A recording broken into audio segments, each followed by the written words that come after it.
следующий день. Добрый день, дети. Добрий день.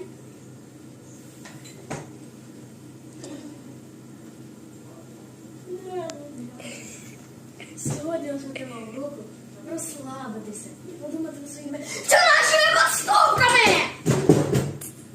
Ви хоч розумієте, що ви натворили? Що ви натворили? От я вас...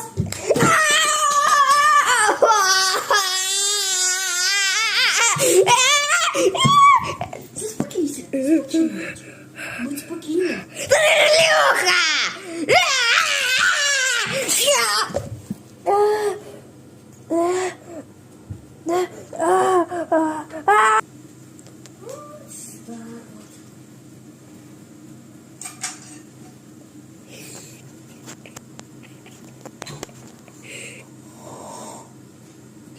Просыпайтесь, подъем!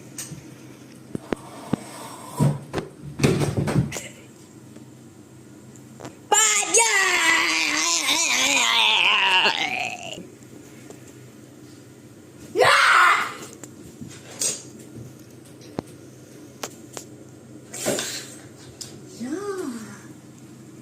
Кто я?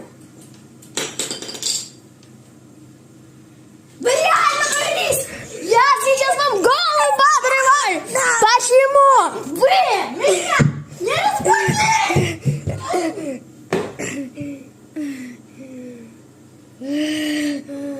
Я не могу.